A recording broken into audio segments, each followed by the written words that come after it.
All right, everybody, welcome back to Strictly Hoop Talk. As always, I'm your host, Chris Platte, and joining me is part of the Woodward Heavyweights, What up, though? my boy Spinmo Rax, Appreciate you for live having me. Monday through Friday, every 5 to 7 5 to 7, check it out. on YouTube and wherever you get podcasts. Anywhere you get podcasts, leave us a Anywhere. 5-star review. Call me 5-star fat, review. just leave a 5-star review. That's all I care about. That's all we ask for. But no, seriously, we're gonna jump into the NBA Western Conference. That jumble 5 through 13 is just absolutely crazy. It changes every single night. Literally, I made the doc yesterday afternoon, and it's already in shambles. Yeah. after one night of NBA basketball. But I broke it into 3 tiers of 3, and we're just gonna kind of run through these teams and just kind of whatever questions we have for them down the stretch of the season here. We'll start with the bottom tier, which is currently the Thunder, the Lakers, and the Blazers. Now, as I checked the updated standings, the Lakers did technically pass the Blazers. They flipped. So Oklahoma City is 13, Blazers are 12, and the Lakers are 11. So all three outside of the play-in, but only by a game and a half. So I'm calling this tier the way I describe it is do we actually have a chance, Yeah. and does OKC actually care? I don't think It's the Thunder wild. want to be the playoff team. No, They're just not at all. It's crazy. It's like the Jazz. they don't want to be here at all, but yet they're still here. And I feel like we're approaching that annual, like, hey, it's time to shut SGA Yeah, down. hell yeah. It's time to We're going to shut send them SGA home. down. We're going to cut Giddy's minutes in half. Like, Yeah. we just need to lose some games. Yeah. But I don't know. I'll be interested. Obviously, there'll be a team that you talk about all summer, see what they do with all the flexibility they have.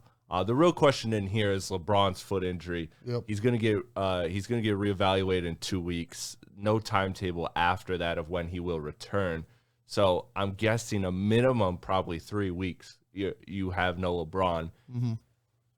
That being said, Spencer, if you were to have one of these teams jump into the play-in, which is still very possible, I'm looking at it now. Both of them are about a game out of the play-in right now. Yeah. If you had to pick one of those teams, Damian Lillard and the Portland Trailblazers, or the LeBron-less, or 3 weeks without LeBron Los Angeles Lakers. I'm taking the Blazers. I just think, Nurkic is going to be coming back soon. They have it with. I like that they added Thibault. I think that's a great piece for them. They can be really good defensively with Thibault and Grant on the perimeter, and then if you have Nurkic as the anchor in the back there, obviously Dame is Dame. Yeah. He's been the hottest player in the NBA for a couple months now. You got Simons just came back. He had his first game back a couple days ago. So having those guys, that is a very solid starting five. And then you got guys coming off the bench. Obviously, Shaden Sharp being a freak, the freak of nature that I knew he was going to be, that I wanted the Pistons draft. But it's all right. I'm good with Ivy. I'm good with Ivy too. But But I just think he looks good. he looks really good. He looks- And I just think the Blazers, they have the most talent top Yeah. to bottom out of those 3 teams. And Dame's going to, if he continues to stay hot, which there's no signs of him slowing down, even when the Pelicans were trying to double team him and do anything he want. Anytime he got an open look, he was making it. So I'm gonna say the Blazers. I think they're the most talented team out of these 3 for sure. Yeah, I'm with you. I mean, call me biased, but I'm going to go with the guy that just scored 71. I'm Yeah. going to pick that team versus a team that just lost their best player. And the other reason to bet against the Lakers in this, and I wish I would have bet on the Lakers missing the play in this year. I would have loved to have seen the odds on that and the payout on that, because now you're approaching this stretch here without LeBron, and you know that's going to put more mileage on AD, and that's going to be a problem. That's shown to historically not be a great bet, especially at this point in Anthony Davis's career, which is crazy because he's not even that old. But it sounds like we're talking about a 36-year-old. And then also you got to factor in, D'Angelo Russell still not playing. Now, he's probably going to be back within the next couple games or so. But it's a shame because, honestly, in those couple games, the Lakers team did look really good when fully healthy. Like, this new Lakers team looks like it fits a lot better, but I just think down the stretch, you're right. Portland's a hotter team. Mm-hmm. I still would. And just 3 weeks of LeBron is going to kill him. Yeah. Or without LeBron is going to kill. Like you said, they look good. 5 and 9 without him. They added 3 perimeter guys that I like. D'Lo, obviously you know what he is. Jared Vanderbilt, I've liked him for a while, and then Malik Beasley is a very, very good 3-and-D guy. And they added all of them. I was like, all right, that could work. With LeBron and AD obviously being the focal points. But 3 weeks without LeBron, they're going to fall. Yeah. Would you bet on either of these teams making the play-in, though? I mean, they're right there, but I still personally I don't think either of them are gonna make it. I would bet on the Blazers. I You would think bet on I the think the Blazers? Blazers are going to make it once. I think Dame can keep them afloat until they really gel with like getting Nurkic back, getting Simons back integrated, and then like integrating Thibault into their defensive game plan and everything. I think they're going to be a good team when it's also because like Thibault and Grant are two fantastic perimeter defenders, and Thibault was showing like he could actually hit shots now. Like in the last game, he knocked down a couple threes, so I was like, okay, that's good. I just think they have so much outside shooting talent, and getting Nurkic back as that interior piece to feed off of and to run and pick and rolls and different things like that. I just think they're good. I would bet on the Blazers making the play. Side note, I would have just bought on Thibault if I was the Pistons. Like that dude is. I wouldn't have sold him if I was Philly. No. And I would have bought him if I was damn near any team in the league. Because sure. I mean, this guy just even if he can't hit a three, like he's proven to just be valuable piece on the floor, on the bench, wherever. So I would like to have him, but you can't like a defender that can guard 1 through 4. You're not going to find that very often. Yeah. And he's great at switching on pick and rolls, obviously on the perimeter. I thought it was a great addition for them because outside of Jeremy Grant, they don't really have any premier perimeter defenders, but now they got 2 of them. I'm gonna start calling Thibault Baby Kawhi. Baby Kawhi. Wow. I'm gonna do that. I'm gonna do that. Early Kawhi, baby Kawhi that couldn't shoot a lick of offense. Baby Kawhi. The board man gets paid Kawhi. Yeah. But okay, let's jump to this next 3 tier. So this is where it gets kind of interesting. So you got Minnesota at 8, Utah at 9, and the Pelicans at 10. Now that did flip flop again in the last 24 hours. This is the tier I like to call the how do we get here, because I don't think any of these teams expected to be here. Utah didn't expect to be this high. Definitely not Utah. Minnesota expected to be higher. New Orleans expected to be higher. They were at one point a 3 seed in the West and looking like they could have maybe even challenged for the 2 seed. And now they're all the way down here. So what's the safest team? Is it the Timberwolves? All of these teams are so fraudulent to me. Like know. When I look at it's crazy to think that like the Jazz are the safest team. Because Is that your pick? That is my pick. Oh, Out wow. of these, it is the Jazz. Just because I think they're playing as a team, they're well coached. They don't. Obviously, Lowry's fucking balling. Like he's going crazy, but they have a lot of different pieces they can get it from. But the Pelicans aren't gonna do anything if Zion's not healthy. Like obviously, I like Ingram. McCollum's a great player, and they have a plethora of perimeter defenders, which is what I like. All those guys they got coming off, whether it's Richardson, Herb Jones, like all of those guys they have coming off the bench are big, long defenders. But without Zion, they have a bunch of B players. Yeah, the offense just makes no sense. Yeah, it makes no sense. Watch it, it's especially when, Ingram and McCollum have also missed games this year. Now Ingram's ramping up. He should be healthy. So now it is just Zion, but that's the issue with them, with the Pelicans. It's like, man, do you like 10 players on that roster? Like, you really like 10 players on that roster. Mm-hmm. I like Najee Marshall as well. Like he even has stretches where it's like, dude, they just have all of these 3-and-D wing players that just grow on trees over there. And the Pistons don't have fucking 1. Yeah, like they have like 8. Yeah. The Clippers have had 8 for like 7 years, and the Pistons can't get 1. That's why I was screaming, like, if you're gonna do a Bogdanovich trade with no picks, like, give me like 3 of those guys. Yes. Give me like three of those young guys, and one of them's gonna at least pan out to be something. Although I do still have a vendetta against Herb Jones. Not any of his fault, but just not because his fault. It's not his fault. He's a good player. Ranking him over Cade. Yeah, that shit was ridiculous. That was wild. And then the T-Wolves, man, I just can't get down with the T-Wolves. I can't either. Rudy Gobert is my second most hated player in the NBA by far. Like it's like Patrick Beverly, Rudy Gobert, and there's still remnants of Pat Bev. There's still a stench of Pat residue. Yeah, there are Pat Bev flakes around that locker room. He does have flakes. He has flakes for sure. He doesn't cut his fingernails. Looks like he just smells. But not Pat Bev hate aside. Fuck the Bulls. Yeah.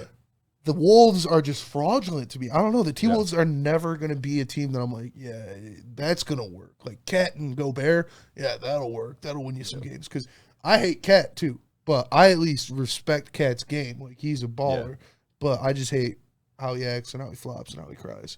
Yeah, I can't get down with the T-Wolves. I actually picked Minnesota for the simple reason that, like, I looked at their numbers and Defensively, they've been great, which they got a lot better when Towns actually went out and Gobert was naturally the center. Yeah. But they've been like terrible on offense. And Mike Conley's been a good addition for them.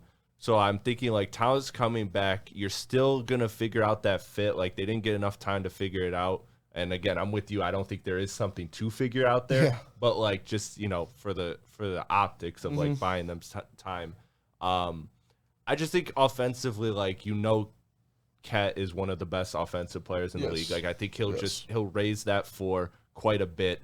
And so that's why I would roll the dice on them. And again, New Orleans is kind of like another team we'll get to later that just seems like they can't catch a break. They're changing their lineups every week. Getting guys in and out, injured. Yeah. And so, again, like the paper wants me to say New Orleans because of the talent, because of everything. But again, man, I don't want to keep bringing this up every single podcast or every single time I talk about New Orleans, but it's a Zion thing, man. That's why I just was so out on Zion because I don't see this guy playing a significant season of basketball. And I can't see him playing more than 50 games in a year. On top of that, you hear all the reports of like every time he gets injured, he's not necessarily in a rush to get back. Yeah. And I feel like that's something that compounds later. For sure. And you're now going into next season, which is the start of his Supermax. Yeah.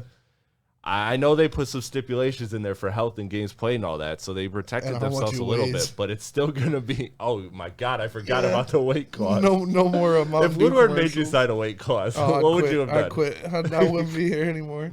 But no, I agree. And Zion walks like he has rocks in his shoes. Like he walks like this. And I'm like, dude, like, I mean, I understand you're a giant fucking human being. His shoulders just slump so low. He's like, he walks like so weird. But yeah, it should be the Pelicans. It should. But on paper. But without Zion, like I said, they have a team full. They have 2 Bs in Brandon Ingram and CJ McCollum, and then 23 and D guys. They don't have a star. Like I love Brandon Ingram, but he's not a star. And like the Jazz don't have a star either. Like Lowry's playing like a star, but they have a whole team around them. And with the T-Wolves, the only thing for me is that when Cat gets back, like, when's the last time he had a legit point guard? Like, I know Mike Conley's fucking geriatric at this point, but he is still a legitimate point guard who can run a great offense. Yeah. Cat hasn't had that since, Rubio? Like, he hasn't had a guy that can set him up like that. So I'd like to see how that pans out. I think that'll help out Cat for sure. Yeah. I was thinking of this tweet, my boy Simba, he's a 2K streamer, but he's also a big diehard Pacers fan. Yeah. And so people were saying, oh, time to revisit the Kings got fleece trade because they're 3 in the West and look at the Pacers 12th in the East or whatever. And then he just quoted that and he said Minnesota has a better record than Utah. It's time we revisit this trade. and say Minnesota won the trade. Facts. Like, no, that's why I like it. I just think that, Mike Conley edition really, really works. I think it's very telling that D'Angelo Russell was having a career year and they were still totally fine with shipping him off for, like you said, an old and decrepit point guard, but still just knows how to run the offense, has familiarity with Gobert. Mm-hmm. So I do like that.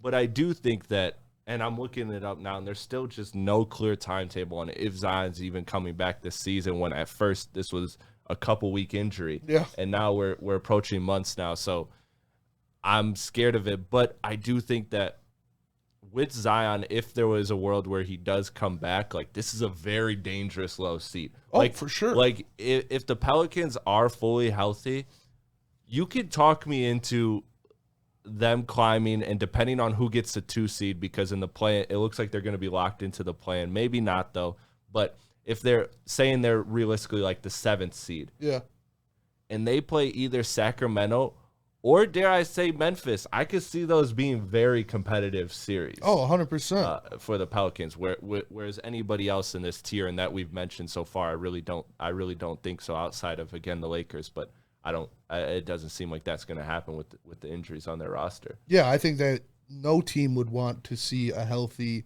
Pelicans team in the play-in or in the first round of the playoffs. Like you said, especially a young team like Memphis, you're going in there against guys who have been in the playoffs before, guys who have been like, Yeah, CJ McCollum. The Blazers You didn't talking make any Sacramento more so? crazy runs. What? Are you talking more so Sacramento because you said like a young team that hasn't really been there? Because I mean, Memphis did have the playoff run last year. I mean, Yeah, but they're still a both young but team. yeah. Yeah, like playing against guys that have been there for a while and are still like Memphis. Yeah, they're that was their first time though. Like, they're still young. Obviously, John Morant's beating up teenagers. Like they're still a very young team that might not. And like Zion, if Zion is back and healthy, if he does come back and is healthy, which God knows is going to happen, Yeah. nobody can stop him. You Yeah. cannot stop him. He's an unstoppable force. Like he is a walking 27 and 12 when he is healthy. But it's just a matter of dude can't stay healthy. Yeah. I agree. Let's jump to the final tier here. And this is a tier that is obviously the most interesting just by names. You have the Warriors, the Clippers, and the Mavericks. The tier that I call "We Are Fine," right, with a question mark. Because honestly, if I'm being honest, I'm concerned about all three teams. I know people want to act like they're not concerned about the Warriors because they were in the finals last year and blah blah blah. But I'm worried about the Warriors too. I'm worried about all three. So which team do you have the least faith in of this tier of the Clippers, the Mavericks, and the Warriors? Honestly, I think it's the Warriors. Like they're coming off the championship, but you're looking at and Clay has been balling. Yeah, Clay is back offensively. Clay kind of woke up recently, but still, it's outside of Steph and Clay, who are your, and obviously they got Wiggins, but who are your go-to guys after that? Who are your scorers? Like, I don't know, man. It's Draymond's not what he used to be. Obviously, they're getting older. They're a much older team. I think their time's starting to run up. Like they're already a 5th seed. I could see easily Dallas being the 5th or 4th seed when it all shakes out, because once Kyrie and Luka just start gelling, you can't stop those guys. There's 2 35-point scorers in the same lineup, and then the Clippers, as long as Russell Westbrook isn't taking shots when there's under a minute left, they're gonna be fine. Because I saw him take a fadeaway with like there's like a minute 30 left. They're down by 2. He's taking a fadeaway long 2. I was like, bro, Russ, come on, bro. Like, accept it. Accept you are not him anymore. I love you, Russ, but like, accept it. And if they find out a way to like pull the him out of Russell Westbrook and just realize like you are old, you are a role player, then they could be really dangerous. But the Warriors, they don't have any like sexy pieces outside of Steph and Clay where I'm like, all right, you got to look out for that guy. And not to mention too, it just like, again, not everything is a story, especially in the world of sports. Like we always in media, we always try to make things stories, but sometimes there is a story. And it just seems like the story this year for the Warriors is they can't catch a break. Yeah. It's like Steph goes down, Steph gets back. They look like they're rolling. Steph goes down again. Yeah. It just seems like that year they trade for Gary Payton. He all of a sudden has this undisclosed injury. Yeah. Andrew Wiggins with the personal reasons, missing time. Like it seems like it's all adding Jordan up. Poole kind of taking a step back. Yeah, not to mention Jordan Poole is shooting like he's still got one eye. Yeah. Like he's still got one good eye. Dude got paid. If I was the Warriors, I would fucking pay for baddies to sit courtside at every single one of my games. So Jordan Poole goes off. But seriously. he hasn't been playing well, man. But for everything you stated, I went with the Clippers. Yeah. And again, I'm concerned with all three teams because, the Warriors, again, clearly great, but it looks like it's just not their year.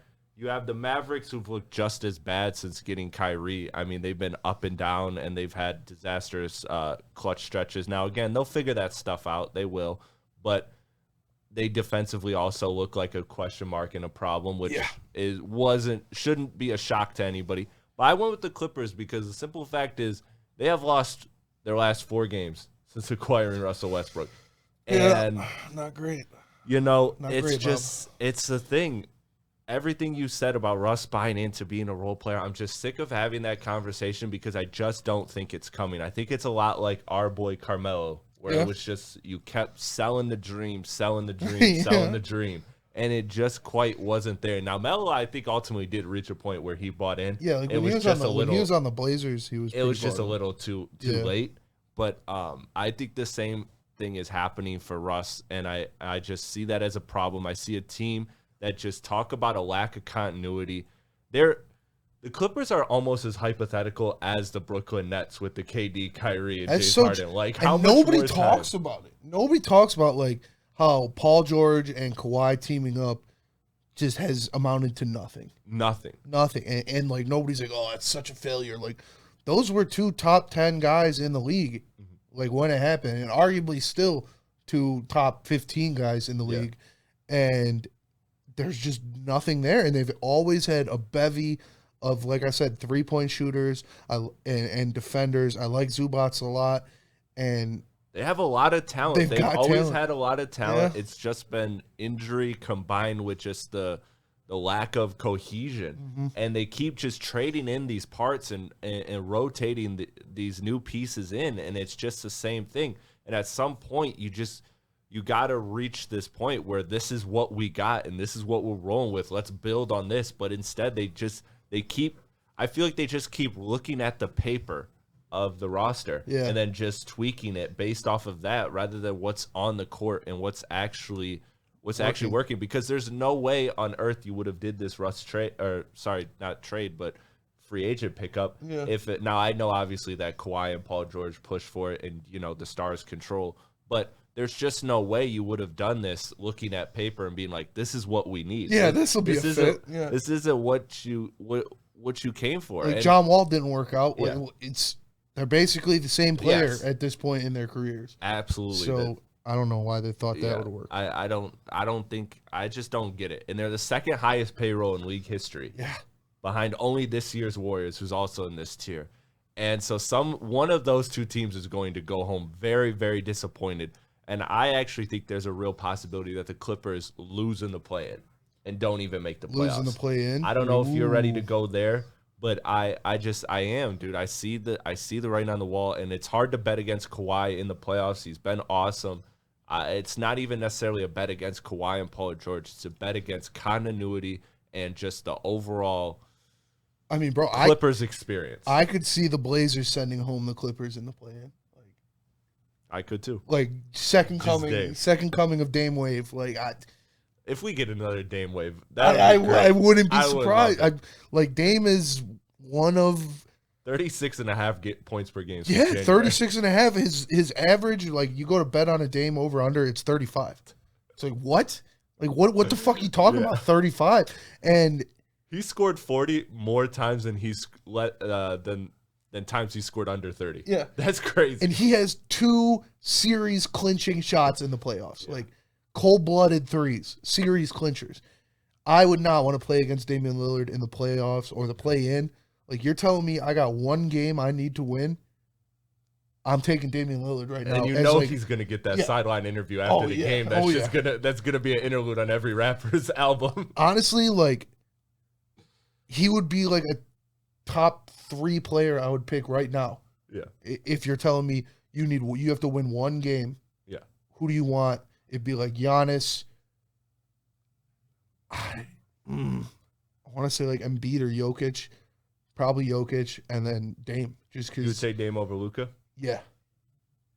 I'm not mad at it. I will right now I would, just because I'm not mad at it. He's got that dog in him. I mean, Luka does too, but I don't know, man. Dame is he's different, bro. Yeah, and I'm so glad for that side note, just because like it really did look like at the start of the season, oh man, like is this where we're at with him now? I felt bad. Like I thought, okay, he is kind of old. He is getting older now. Like, is he just past his prime? And this just is what he'll be a good player for several more years, but the peak is over and he's challenging that. But I just think that the Clippers, man, that dysfunction, like you said, you play a team in the play-in like Portland that just has one guy that could just rise above all and for one game be the best player on the court, no questions asked. Yeah, I see a world in which the Clippers, I'm not predicting it right now, but I see it playing out that way. I'm really concerned about the Clippers. I'm done with the theoretical like on paper this is a championship team. Yeah, you don't like you need to show us, like Rick Ross says, at some point we need to see it out of the Clippers, and we've never seen it. And the play-in is different than a 7-game series. Like if you're telling me it's a 7-game series, I wouldn't be like, yeah, I'm taking Dame. But one, like you said, one game, you need one guy to be the best player on the court in one game. I'm taking. He just went for fucking 71. Like I'd take that in a 1-game situation. Put Dame on some no-name school in like March Madness. Yeah. Oh yeah. Like, dude, that would be the most electric just television. Go ballistic. That would be the most electric television we've ever seen. Facts. If you just put him on some small ass Dame school. playing for Florida Atlantic, making a Final Four run. Like, that doesn't even sound real. Yeah, it'd just be going crazy. Yeah. But honestly, it's what it is. Because that's like that's a good point to bring up, like March Madness, because that is just do or die right there. And you have guys that step up and go crazy, like fucking, again, Michigan State, the dude from Middle Tennessee State with the dreads. I don't even know his fucking name. He probably is playing in China somewhere. But he hit every single fucking shot he took when they knocked, like, he was hitting fadeaways on Zell the entire game. And I was like, oh my fucking God, dude. And that is what the play-in is. It is a single game or 2-game elimination. But if you win a game, you're going to go unless you're trash. And I don't know. I'd take Dame over Kawhi or Paul George or Zubats or Russell Westbrook or, any of these guys that the Clippers got, really. You didn't name Plumlee, though. I didn't name Plumlee. You didn't Plumlee's a problem. You didn't want that smoke. Yeah, Plumlee's a problem. No, He's got one of the best sauces in the past 5 years. Pulled it back. I'm telling you, Saucy Plumlee on Detroit was actually entertaining. I was honestly upset when we got rid of him. I was too. I liked Plumlee. But okay, so two serious questions that ended. 2 quick questions. So one, what team, and it could be any team in this entire tier, because even the lowest team on this tier, even OKC, is 3.5 games back of being out of the play-in. Yeah. So any of these teams are still technically in play. What team needs to get out of the play-in the most? Like, what's the team that needs that 6th seed the most to absolutely just avoid the play-in? Like realistic, because like obviously you could say like the Jazz or somebody like, but the Clippers probably, like the Clippers. You get into a 1-game situation, you don't know what's going to shoot. You might get PG 13%. You might get Kawhi on half a leg, and Russell Westbrook turns the ball over 20 times. So I think the Clippers need it to be the safest out of real. Obviously, you could say like the Jazz or the Pelicans just to be safe, but I just think the Clippers. If the Clippers are in the play-in, they're getting sent home. So I think they need to be safe out of that if they want to make a playoff series at least. That would be my pick too, and especially because you look at the way the play-in will play out, getting the 6th seed likely as of right now, it's not a lock, but likely gets you Sacramento. Yeah. And obviously that's the team that everybody wants to play right now. Yes. Like going into the playoffs. If you're in the West and you have to match up against anybody in the first round, you want it to be Sacramento. And I know Sacramento fans are tired of the disrespect, but it's the truth. It's the truth. It's the truth. And you've had a great season. Now last question I had, which was coming to this team, is any of these teams, if you had to pick one, and again factoring in all the concerns that we have, again it's probably going to be in that last three tier that we named. But what's the team that you could see making the best run in the playoffs? I honestly think it's the Blazers. I just think Dame's hot as shit right now. Pause. He is going crazy. You have Nurkic coming back soon. Simons just got back. I already talked about how I like the addition of Thibault a lot, and now with Thibault and Jeremy Grant, both of them being able to will guard your best guy. Like you have either of them that could be will guard your best guy, and having Dame, who is a top 5 player in the NBA right now, I'm gonna go with the Blazers. I think they could beat anybody. I wanted to go Dallas, but you keep talking me into the Blazers because I originally, way back at the beginning of this, said, yeah, I don't think either of these teams are making the play-in. But you've totally flipped me on that. I'm all in on the Blazers. But I went with Dallas just because of Kyrie and Luka and what they can do over the course of the series. But honest question, I mean, because I can kind of see it now. I don't know if you're just talking me into it too much here, but I can see them definitely beating in the first round. Not saying they'd be the favorites, but seeing them have a realistic chance of beating Memphis or Yeah. or Sacramento. Oh yeah, I could. And that's what see you're it. likely going to play as long as you don't end up the 8th seed, which plays you Denver. I could see Dame, Big Bro and Ja if they go up against Memphis because he's just better than Ja is. That would be a good head-to-head just because of the way like Memphis talks versus the way, which I'm a fan of, by the way. Yeah. Like I know people are starting to get off that train just because they're not winning, but I like the confidence and the swagger they play with. As long as Dylan Brooks isn't being a little bitch. But as long as you're not crossing lines like that. Yeah. But I like what they bring to the table. But then to have just the total opposite end of the spectrum, which is the ultra confident, like totally quiet Damian Lillard. Yeah. That would be entertaining. Same with Jeremy Grant and even Shaden Sharp is a perimeter defender. Like he's not a great defender. He's a rookie, but he's super long. He's super athletic. He has great sideline to sideline speed. So I don't know. I like the Blazers a lot. I think they could. Yeah, I think they could. They do have more defense around them than obviously the 1-2 punch of Luka Kyrie can't be matched in Portland, but the defense in Portland is much better. Being able to put, if you go up against Dallas, you got all right, I'm gonna put Jeremy Grant on Luka, I'm gonna put Thibault on Kyrie, and then you just let them go at them and move in guys in and out. Obviously, you're not gonna stop. And then who's going on Dame, like Josh Green, Reggie Bullock? Exactly. The Mavs will get sauced if they play the Blazers. Yeah. The Mavs will get sauced because they play no defense. And, Nurkic coming back is huge. Yes. Nurkic coming back is huge, especially for the playoffs. Because if they go up, like I said, if they play the Mavs, who's going to guard Nurkic? Like, Nerlens Noel? Yeah. We know Christian Woods doesn't play defense. Christian Wood doesn't play no defense. So, I just think, he's like my boy Josh on 2K. We'll be a Josh play 2K together, and he's a point guard. He made a small point guard who just gets diced up all the time. But he said the best defense is my offense. Yeah, he's like they go drop me off, but I'm gonna outdo them. Yeah. As long as I'm a plus, then we won. Then this ain't on me and my bad defense. That's fair. And I was like, all right, that's fair. Can't hate on that. Can't hate on that for sure. But yeah, I'm excited to see how this West plays out. I'm excited to see where everything goes, just because there is so much at stake for so many franchises. Like, again, the Clippers, the Lakers, like the storylines that we're gonna get, depending on where they finish and all of that, is gonna be fun. And Dame playing his best basketball, man. You really did talk me into the Blazers, dude. I'm just saying. I came away from this like they have two legitimate lockdown perimeter guys and Damian Lillard. And then Nurkic coming back, and Simons is a great second option. So, I like it. All right.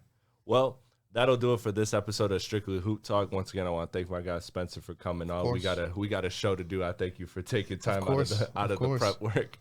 These hours are the lock-in time before the show. These are the lock-in time, but it's fun, man. I love talking hoops. All right, man. I'll catch you on the next one. Peace out, everybody. Peace.